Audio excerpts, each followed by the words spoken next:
দুটি নয় বহু পুকুরে আমাদের সালমান ভাই চাষ করে থাকে। তো আমরা সেগুলা ঘুরে ঘুরে দেখতেছি। ইনশাল্লাহ আমি আপনাদেরকে সকল আপডেট জানাবো। আর কীভাবে মাছের চাষ শুরু করবেন, আমাদের মতো যারা নতুন উদ্যোক্তা আছেন তারা কীভাবে এটা শুরু করবেন, ইনশাল্লাহ সে বিষয়ে আমরা বিস্তারিত আলোচনা করব। এই যে খাবার দিচ্ছে দেখতে পাচ্ছেন, হ্যাঁ এখনই কিন্তু ইনশাল্লাহ এখানে মানে তো ভাই কাছে একটু পরামর্শ জানতে চাই ভাই, এখানে কিন্তু কোনো কেমিক্যাল ব্যবহার করেন আপনারা নাকি শুধু নর্মাল পানিতে শুধু তাহলে কোনো ভয় নাই, তাই তো? আমরা সব মাস ভয় পাই, আমরা অনেকে ভয় পাই যে এটা চুন দেয়, এটা দেয়, সেটা দেয়।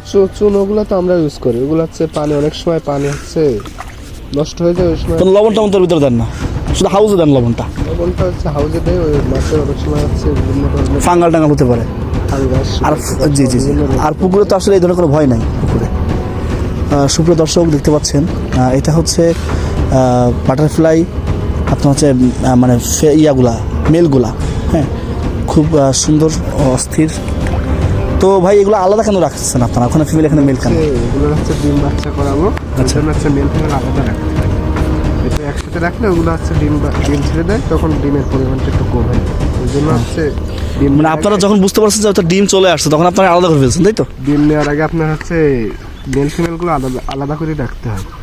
সুপ্রিয় দর্শক, তার মানে আমরা বুঝলাম যে প্রথমে হচ্ছে যখন তারা বুঝতে পারে যে মানে মাছগুলো ডিমে আসছে তখন তারা মেল ফিমেলকে আলাদা করে, তাই তো ভাই? হ্যাঁ চলো দর্শক চলুন, আমরা অনেক রোদ পড়ছে, অনেক গরম পড়ছে, দেখেন ভাইয়ের অনেকগুলো আছে, ওইখানে আছে ওইখানে আছে, হিউজ পরিমাণ আলহামদুলিল্লাহ।